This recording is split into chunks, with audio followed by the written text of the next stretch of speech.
Dear Papa Dudut, sa lahat po ng mga nakatutok ngayon, huwag kalimutan na mag-like, mag-share at mag-subscribe. Isang magandang gabi sa inyong lahat, lalo na sa mga masusugid na tagapakinig ng inyong YouTube channel. Bagamat hindi ako madalas na online, ay natuklasan ko ang inyong channel sa pamamagitan ng mga kaibigan ko na matagal ninyo ng subscriber. Sila nga ang nagmungkahi sa akin na ibahagi ko raw ang aking istorya nang sa gayon ay makapagbigay ng kaunting inspirasyon sa mga taong nakakaranas ngayon ng kirot sa puso dahil sa pag-ibig. Siya nga pala, Papa Dudut, tawagin mo na lamang ako sa pangalang Rex. 35 years old na sa ngayon at nagtatrabaho sa isang insurance company. Sisimulan ko ang aking kwento many years ago, noong panahong nagbibinata pa ako. That time ay meron akong crush na isang babae. Si Tina. Kaibigan at kababata ko siya. Pero noon pa lamang ay labis na ang paghanga ko sa kanya. Ngunit ang paghangang yon ay kinimkim ko dahil ayaw ko noon na samantalahin ang aming pagkakaibigan. Lumipas ang mga taon at lalong tumindi ang paghanga ko sa aking best friend. At nang makapagtapos kami sa kolehiyo ay nahubog ang paghanga ko kay Tina at nauwi yon sa pagmamahal. Pero Papa Dudut, hindi pansin o alintana ni Tina ang pagmamahal kong iyon sa kanya. At sa halip ay isang lalaki ang kanyang minahal. Masakit yon sa akin. Pero kasalanan ko yon.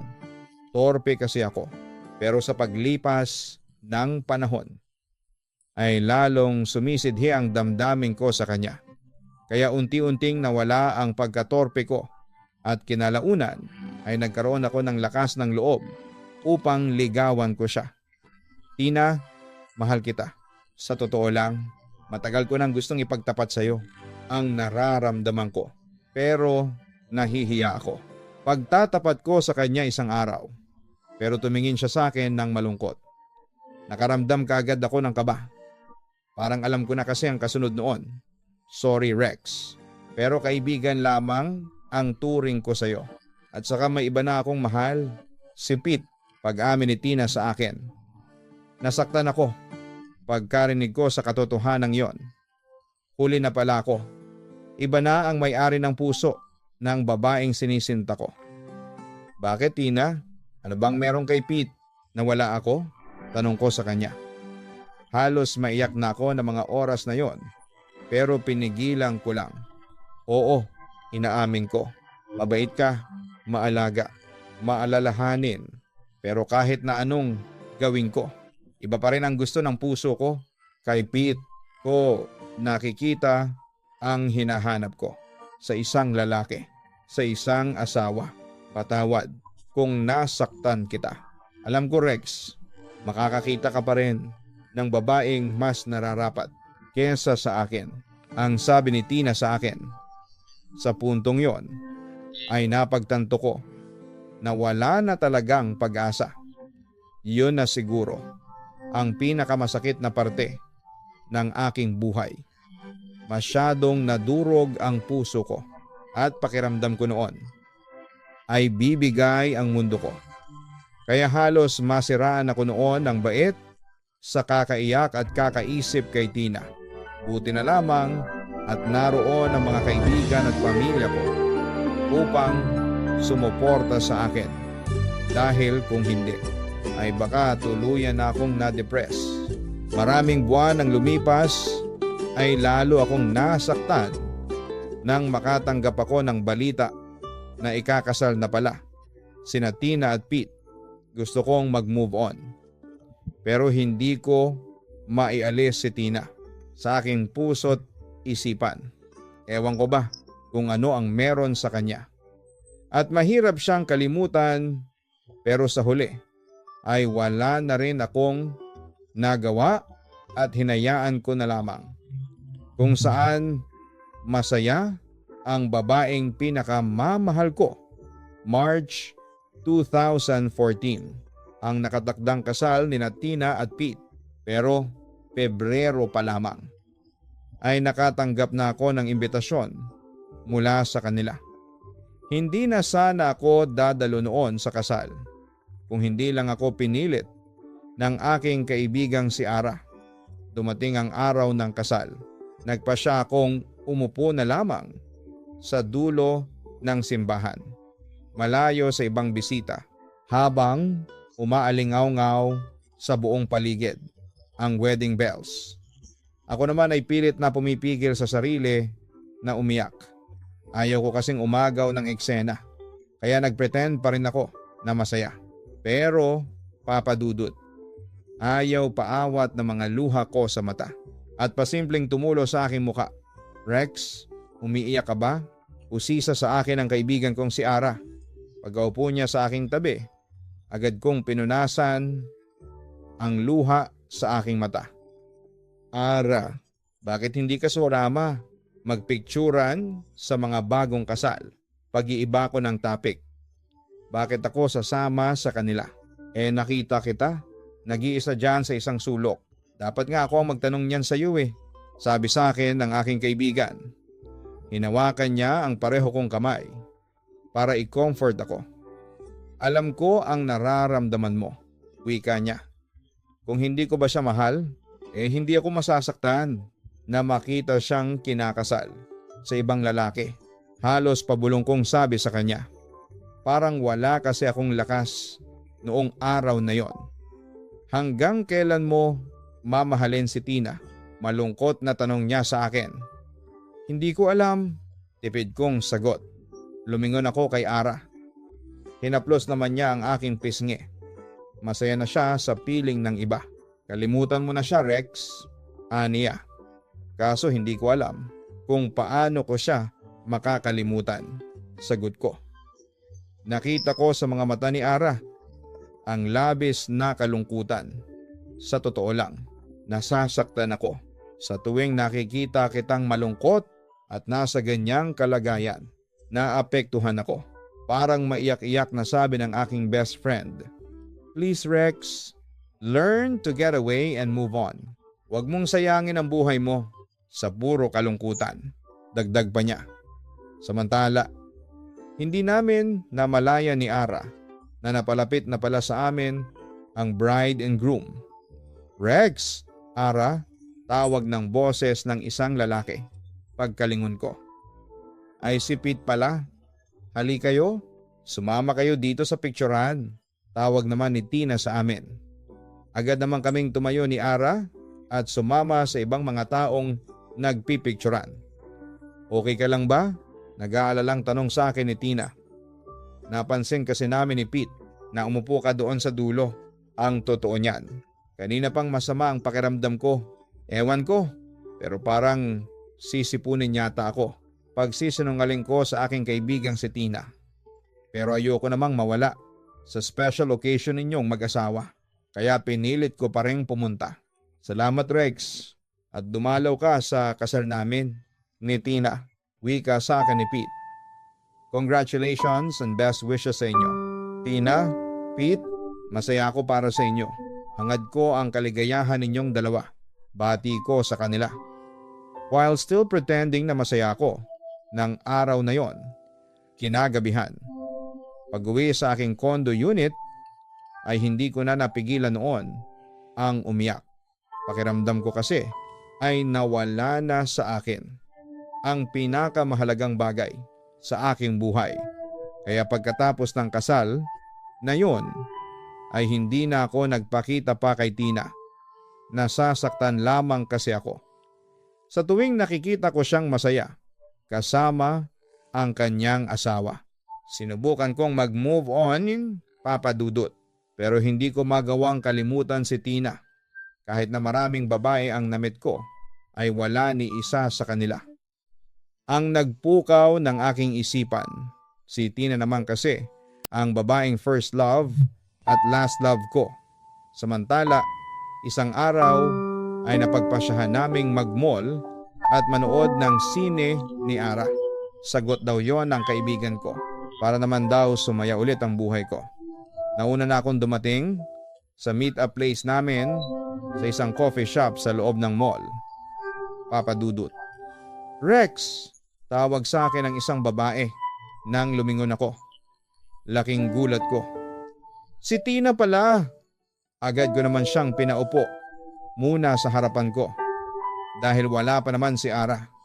Kumusta ka na? Bakit hindi mo kasama ang asawa mo? Tanong ko sa kanya. Nasa work si Pete. By the way, kagagaling ko lang sa klinik dahil nagpa-check up ako. Sagot sa akin ni Tina. Check up? Bakit? Nag-aalalang tanong ko. May nararamdaman kasi akong kakaiba sa katawan ko, lalo na sa pag-ihi ko. Kaya nagpa-check up ako. Hihintayin ko pa ang resulta ng test sa akin sa next week. Kwento niya sa akin. Ganon ba? Mag-ingat ka, Tina, ang sabi ko. Hindi ko maalis na mag-alala ng sobra para sa kanya. Don't worry, Rex. Magiging okay lang ako. Pagagalingin ko ito. Pagkatapos noon ay marami kaming pinagkwentuhan ni Tina. Simula nung magpakasal sila ni Pete, kitang-kita ko talaga sa kanya na masayang masaya siya sa piling ng kanyang asawa. Hanggang sa mapunta ang usapan namin kay Ara. Kumusta naman kayo ni Ara? Tanong sa akin ni Tina. Going stronger pa rin ang pagkakaibigan namin ni Ara. Mamaya nga manonood kami ng sine. Nagaya kasi siya dahil nakakuha ng libreng producer pass na galing sa work niya. Pagpapaliwanag ko. What do you think about Ara? Maganda, sexy, jolly, kalog, mabait, maalalahanin, at saka mapag-alaga. Sagot ko. Wala ka bang nahahalata sa kanya? Usisa pa ni Tina sa akin. Nahahalata? Ano? Naguguluhang tanong ko. Ang hinari ng pakiramdam mo, no? May gusto sa'yo si Ara? Pag-amin ni Tina. Nagulat naman ako sa sinabi niyang yon. Nararamdaman kong may gusto sa'yo si Ara. Babae rin ako. Dagdag pa nito. Papa Dudut. Napaisip ako. Ano bang nararamdaman ko para kay Ara? May special kaya akong nararamdaman para sa kaibigan ko? Posible kayang sa kanya ko mabaling ang pagmamahal ko kay Tina na pabuntong hininga ako. Sa ngayon, kaibigan pa lang ang nararamdaman ko para kay Ara. At tingin ko naman, pareho naman kaming masaya sa ganoong setup. Sagot ko kay Tina. At saka hindi pa ako handa makipagrelasyon. Takot na kasi ako masaktan pag tatapat ko pa. Papa Dudut. Bagamat masakit sa akin na makita si Tina sa piling ng ibang lalaki ay nagpakahipokrito ako. Pinilit ko sa sarili ko na maging masaya para kay Tina. Kahit na deep inside ay nadudurog na ang puso ko. Sa kabilang banda ay napapawi ang mga lungkot at sakit ng puso ko sa pamamagitan ni Ara. Siya ang karamay ko sa tuwing nakakaramdam ako ng pangungulila kay Tina. Sumasaya ang buhay ko dahil kahit papaano ay dahil yon sa effort ni Ara.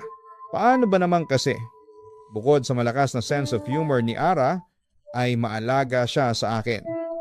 Kaya hindi ko na napapansin noon na unti-unti ko nang nagugustuhan ang aking kaibigan.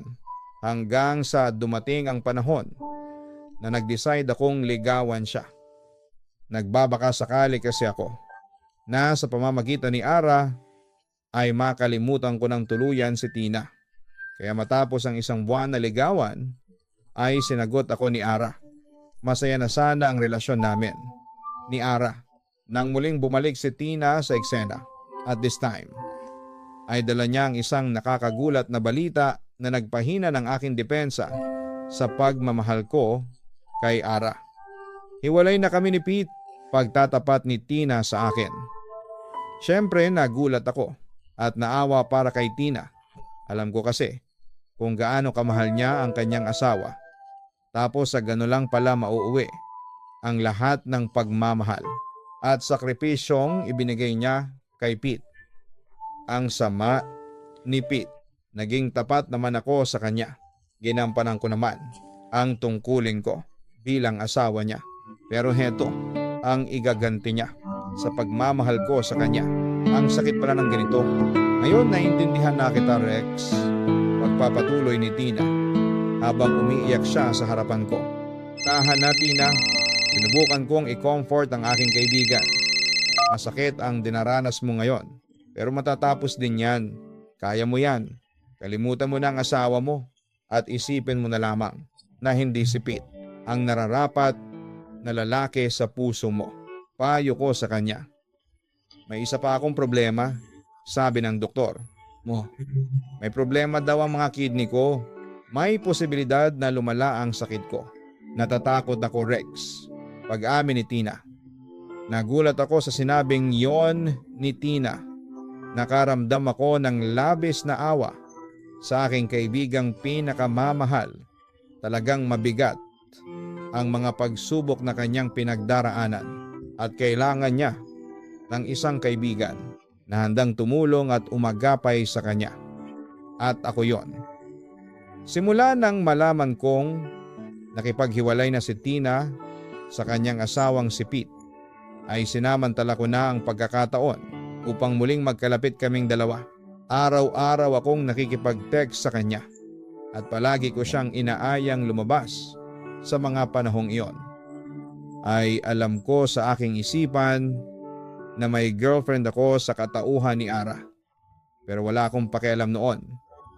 Mas mahal ko si Tina higit sa ibang mga babae dahil sa pagiging sobrang close namin ni Tina. Ay nakahalata na ang aking girlfriend. Nag-away kami ni Ara hanggang sa mauwi kami sa cool off. Pero papadudot, wala akong pakialam noon. Sapagkat ang importante lamang sa akin ay matutunan akong mahalin ni Tina. Pero makalipas ang ilang buwan, bigla na lang hindi nagpakita sa akin si Tina. Isang email lang noon ang natanggap ko mula sa kanya. Nasa Cebu daw siya kasama ang kanyang pamilya. Pagkatapos noon ay naputol na ang komunikasyon namin. Wala na akong narinig pa mula sa kanya. Siyempre masakit yon para sa akin, pero no choice ako, kundi ang tanggapin na lamang ang katotohanan. Samantala, November 2015, ang biglang nag-message sa akin si Tina sa Facebook. Nasa Metro Manila na ulit siya at ang kanyang pamilya dahil kailangan na niyang magpagamot ulit sa espesyalista. Siyempre, nalungkot ako, pero ang mahalaga ay magkikita ulit kaming dalawa. Ang tagal nating hindi nagkita. Kumusta ka na? Tanong ko kay Tina. Oo, kahit na medyo pinapahirapan ako ng sakit ko sa bato. Masaya naman dahil kasama ko ang mga taong nagmamahal sa akin. Tugon sa akin ang babaeng lihim kong minamahal. Akala ko hindi na tayo magkikita pa, Tina. Salamat sa Diyos. At muli niya tayong pinagtagpo. Wika ko. Naisip ko na ulit ang pagkakataon ko para mapalapit ulit kay Tina at matutunan na niya akong mahalin. Siya nga pala, Rex, may living partner na ako. Si Ron, pagtatapat niya sa akin. Muli na namang dinurog ni Tina ang puso ko. Minsan ay hindi ko maiwasang tanungin ang sarili ko kung bakit hindi niya ako makuhang mahalin. Binigay ko naman ang lahat ng klase ng pagmamahal sa kanya, pero sa ibang lalaki pa rin siya naghahanap ng pagmamahal. Tinanong ko rin sa sarili ko kung saan ako nagkulang. Alam ko ang pagmamahal natututunan, pero bakit hindi ako matutunang mahalin ng babaeng mahal ko, papadudot? Simula noon ay halos mawala na ako ng pag-asa kay Tina. Kulang na lang na lumuha ako ng dugo sa sobrang pighati at pagkabigo ko sa pag-ibig.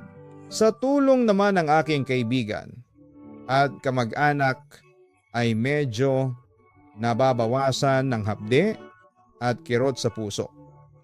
Dulot ng kabiguan ko kay Tina, sinubukan ko muling mag-move on at pinilit kong tanggapin sa aking sarili na baka nga hindi kami ang itinadhana para sa isa't isa. Samantala, tinuloy ko pa rin ang pagiging mag-best friends namin ni Tina. Doon ko na rin nakilala si Ron at naging kaibigan. Pareho naming sinamahan si Tina sa kanyang laban para gumaling sa kanyang sakit at mabuhay pa ng matagal. Nakita ko ang sakripisyo at wagas na pagmamahal ni Ron kay Tina, kaya natuwa na rin ako. Hindi man ako ang nakatuluyan ni Tina, at least ay panatag ang kalooban ko na nasa mabuting kamay ang babaeng aking pinakamamahal. Pero papadudot, nagpatuloy pa rin ang paglala ng sakit ni Tina hanggang sa isang gabi ay nabalitaan ko na lamang na biglang sinugod siya sa ospital. Ilang araw nang nakakonfine si Tina dito sa ospital. Sabi ng doktor, malala na raw ang sakit niya sa bato. Sabi sa akin ni Ron, halos namamaga na ito at malapit nang bumagsak ang katawan.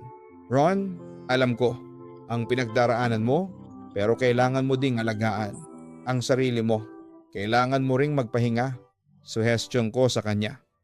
Pero paano ako makakapagpahinga kung ganyan ang kalagayan ng aking asawa? Naiiyak na wika ng living partner ni Tina. Magtiwala ka sa akin habang nagpapahinga ka. Ako ang bahala kay Tina. Babantayan ko siyang mabuti. Paggaranti ako sa kanya. Salamat Rex. Buti talaga nandyan ka palagi para kay Tina. Dahil sa totoo lang, hindi ko na alam ang gagawin ko. Pagpapatuloy pa ni Ron. Niyakap ko ang lalaki para mapakalma ito. Kinalaunan ay nakumbinsi ko rin siyang magpahinga. Kinabukasan ay maagang nagising si Ron para siya naman ang humalili sa pagbantay kay Tina. Pinagpahinga muna niya ako, pero sabi ko ay hindi pa ako pagod at sa halip ay bumili ako ng pagkain para sa aming dalawa. Pagbalik ko ay nadatnang ko si Ron na inaasikaso ang kanyang asawa na noon ay gising na. Hindi nagtagal ay muling nagpahinga at natulog si Tina habang kaming dalawa ni Ron ay matyagang nagbabantay sa kanya. Mahal na mahal ko si Tina. Hindi ko kayang mawala siya sa akin. Sana gumaling na siya. Nag-aalalang wika ni Ron habang pinagmamasdan ang natutulog niyang asawa. Naiintindihan kita. Maski ako, ayaw ko ring mawala si Tina. Ron, pagtulungan natin ito. Ipagdasal natin si Tina na sana'y pagalingin siya sa kanyang sakit, ang sabi ko. Habang kinocomfort ko ang aking kaibigan, basta lakasan lang natin ang loob natin. Naniniwala kong malakas ang fighting spirit ni Tina. Hindi niya hahayaang malungkot ang mga mahal niya sa buhay. Pagpapatuloy ko. Maya-maya ay dumating ang doktor upang suriin si Tina. Matapos ang ilang obserbasyon sa pasyente ay kinausap niya kami. I'm sorry to tell this. My end-stage renal disease. Ang pasyente. Alam kong nakakagulat ito. Pero malaking pera ang gagastusin ninyo para maisalba ang buhay ng pasyente. The patient needs immediate kidney transplantation. Pahayag ng doktor sa amin. Paano kami makakahanap ng kidney donor kay Tina? Tanong ko. We are contacting other hospitals tungkol sa possible kidney donation para sa pasyente. Kung meron din kamag-anak ang pasyente na willing na mag-donate ng kanilang kidney, we will consider it. Nagtanong naman si Ron sa doktor. Magkano naman po ang maaaring gastusin sa operasyon? I tell you gentlemen, malaking pera ang kailangan sa operasyon. Sagot ng doktor sa amin. Pareho kaming nag-alala sa sinabi ng doktor. Diyos ko, sana ibigyan niyo si Tina ng kidney donor. Hindi mahalaga sa amin ang pera. Ang importante ay mailigtas ang aking asawa, ang wika pa ni Ron. Doktora, ano bang mga requirements para maging kidney donor? Tanong kong muli sa doktor. Tumingin naman sa akin ang doktor at nagsalita. Ganito kasi yon. Una, ang mga potential donors kailangang sumailalim sa medical and psychological test.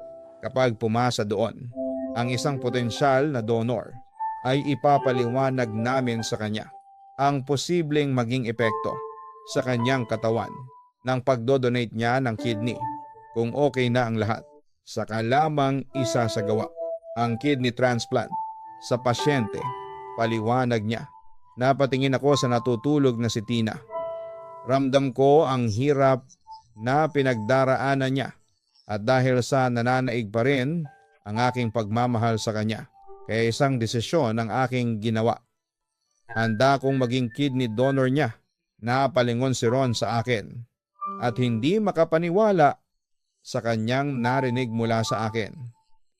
Sigurado ka, Rex, kung papasa ako sa mga isasagawang test. Sige, pumapayag akong maging kidney donor ni Tina para matapos na ang pagsubok na ito sa buhay ninyong dalawa. Paliwanag ko kay Ron. Nakita kong halos mangiyak-ngiyak si Ron. Salamat, Rex. Kaano-ano niyo po ba ang pasyente? Tanong ng doktor sa akin. Matalik na kaibigan ako ni Tina. Sagot ko. Sige ho, ihanda niyo na ang sarili ninyo sa mga test at simulan na natin yon as soon as possible. Wika ng doktor sa akin.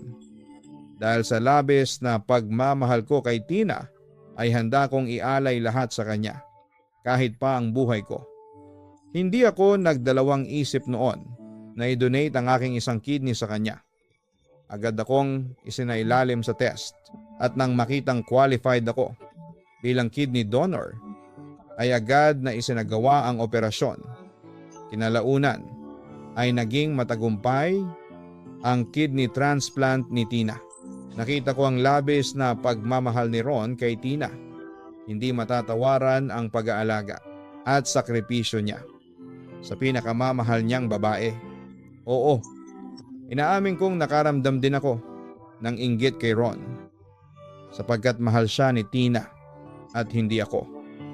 Pero hindi ko na rin pinalaki pa ang inggit na yon sapagkat nakita ko naman kung gaano kamahal nila ang isa't isa.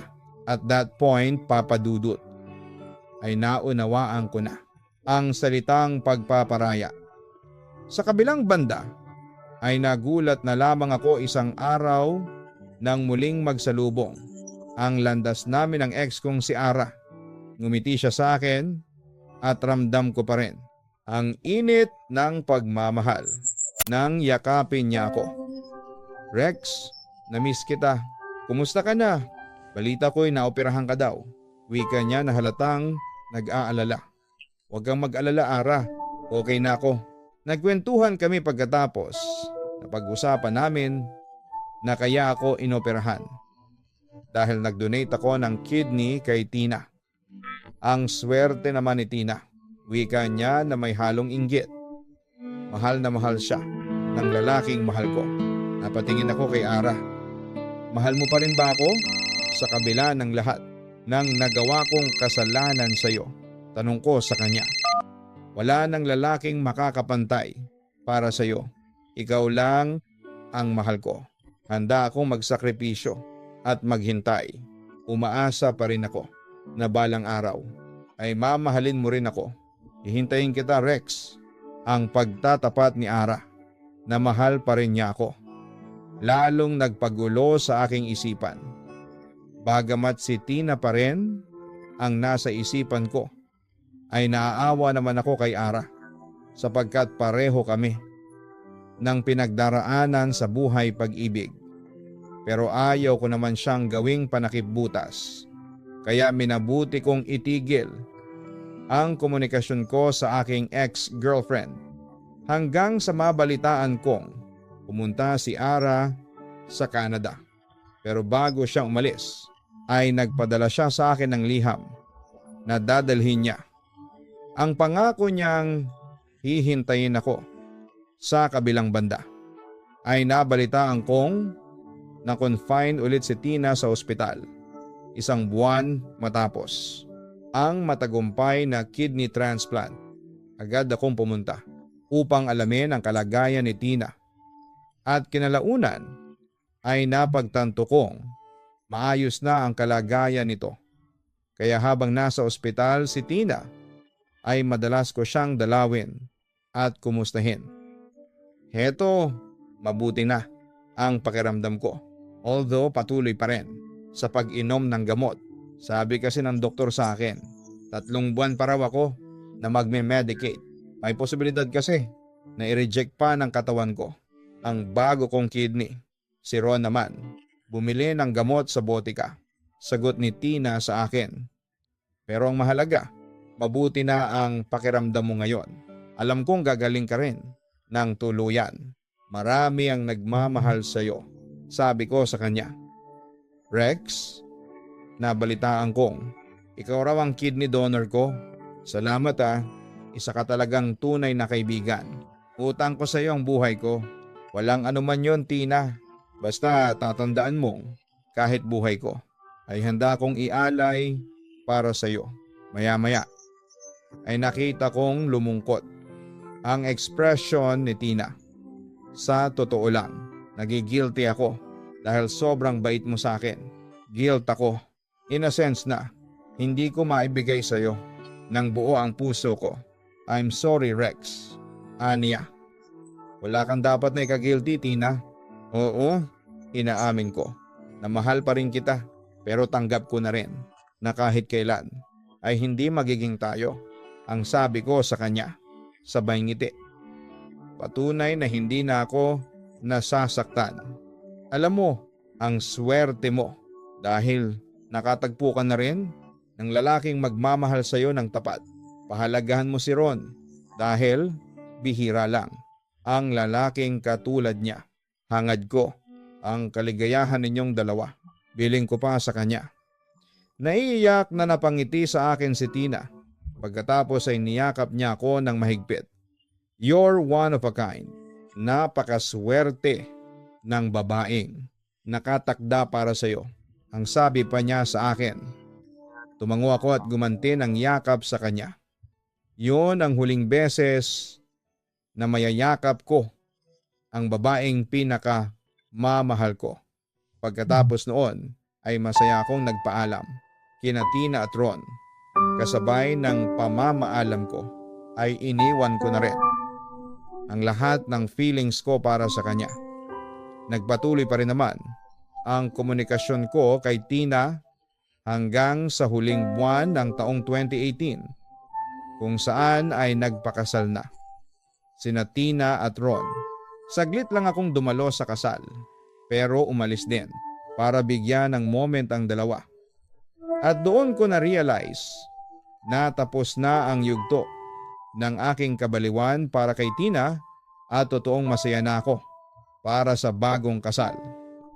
Sa kabilang banda naman, taong 2019 ay nagulat na lamang ako nang tawagan ako ni Ara para ibalitang muli siyang uuwi ng Pilipinas.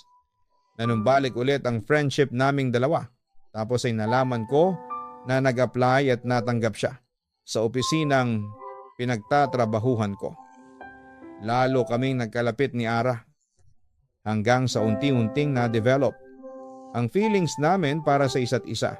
Samantala, dumating ang kaarawan ni Ara at sinelebrate namin yon sa roof deck ng kanilang bahay sa Antipolo. Isang malaking surprise din ang hinanda namin ng mga pinsan niyang close ko. Ang buong akala ni Ara ay hindi ako makakarating dahil ang alibi ko kunwari ay pupunta ako ng probinsya para bisitahin ang aking mga magulang. Pero laking gulat niya na may malaking gift box ang dumating at dinala ng mga pinsan niya sa roof deck. And you guess it right. Ako ang laman noon. Kaya laking gulat ni Ara nang lumabas ako sa gift box holding a bouquet of flowers. "Happy birthday, Ara," wika ko. Nakita ko sa mga mata niya ang labis na kasiyahan nang makita ko. "Akala ko, Rex, hindi ka makakarating sa special day ko. Pwede ba? Wala ako sa special day ng special one ko." Siyempre, napatingin sa akin ng seryoso si Ara. "Special one?" Gusto niyang maklarify ang narinig niya mula sa akin. "Ano bang wish mo ngayong birthday mo?" Tanong ko sa kanya. "Any wish. Malay natin, magkatotoo. Ngayong special day mo." Napangiti sa akin si Ara. "Iisa lang naman ang wish ko," panimula niya. "Masana'y mahalin ako ng lalaking pinakamamahal ko. Kahit yun lang ang matupad, masaya na ako," dagdag pa niya. Hinawakan ko ang dalawa niyang kamay at tumingin ako sa kanyang mga mata. "Tutuparin ko na yung wish mo, Ara," sabi ko sa kanya. "Let's start, at pinapangako ko sa iyo, I will love you with all my heart. Just give me a second chance." Nakita kong halos maiyak si Ara sa mga sinabi ko sa kanya. "Oo, Papa Dudut, nasuri kong mabuti ang aking nararamdaman at sigurado na akong si Ara ang laman ng puso't isipan ko at handa kong isakripisyo ang aking buhay para sa kanya." "Yes, Rex, bibigyan kita ng second chance," sagot sa akin ni Ara. Then we kissed at doon na nagsimula ang pangalawang yugto sa aming buhay, Papa Dudut. Totoo nga ang kasabihan na love is sweeter the second time around. Dahil mas naging masaya ang relasyon namin ni Ara. This time, walang siyang kahati sa aking puso. Buong buo kong ibinigay sa kanya ang pagmamahal at atensyon ko. Hindi nagtagal, noong July 2021 ay nagpakasal na kami ni Ara sa simbahan. Bagamat konti lang ang aming bisita dahil nga sa strict rules ng gobyerno, ngayong may pandemic ay nairaos pa rin namin ang aming dream wedding. At oo nga, Papa Dudut, nandirito kami ngayon sa Antipolo, nakatira magkasama at punong-puno ng pagmamahalan. Meron na rin po kaming anak, Papa Dudut. As per Tina, medyo wala na rin kaming komunikasyon. Sa ngayon, nakatira na sila sa Cebu ni Ron. Ang huli kong balita sa kanila ay may dalawa na rin silang anak, Papa Dudut. Marami akong natutunan sa aking naging karanasan at isa na roon ang salitang move on. Oo, sa unay mahirap mag-move on dahil hindi mo pa kayang tanggapin ang katotohanan. Pero eventually ay darating ka talaga sa punto na mapapagod ka ng masaktan at unti-unti mo na siyang pakakawalan sa iyong puso. Tandaan, ang pagsuko ay hindi pagpapakita ng kahinaan. Sadyang may mga bagay lang talaga na hindi na kayang gawan pa ng paraan. Kahit na gaano mo pa kagustong lumaban, kaya ang nararapat mong gawin ay i-give up na lamang ito at huwag kang mag-alala dahil siguradong may nakalaan sa atin ang tadhana na mas better kesa sa nawala sa atin. Hanggang dito na lamang po ang aking sulat sa inyo at sana'y mapili ninyong i-ere sa inyong YouTube channel. Maraming salamat, Papa Dudut, at God bless sa inyong lahat. Lubos na gumagalang at nagpapasalamat, Rex. Mga kaibigan, napakinggan po natin ang kwento ni Rex na mula pa sa Antipolo, Rizal. Ang puso ng tao ay hindi napapagod magmahal. Pero ito ang tatandaan nating lahat. Hindi nga napapagod magmahal, pero napapagod tayong masaktan. At sa kwento natin ngayon, may mga bagay o tao talaga na hindi nakalaan para sa atin. Ano man ang hiling na mapunta sila sa atin, kailangan nating tanggapin. At tulad din ng sinabi ni Rex sa kanyang huling bahagi ng kanyang liham, tandaan natin na kung may nawala man sa atin, ay siguradong may nakalaan na mas karapat-dapat para sa atin because God knows what is the best for us. Maraming salamat, Rex, sa pagbabahagi mo ng iyong kwento sa ating programa at sa mga listeners natin na may katulad na sitwasyon ni Rex. Magsilbi nawa ang kwento natin ngayon bilang inspirasyon. Muli, congratulations sa inyo ni Ara at naway magpatuloy ang pagdating ng blessings sa inyong buhay.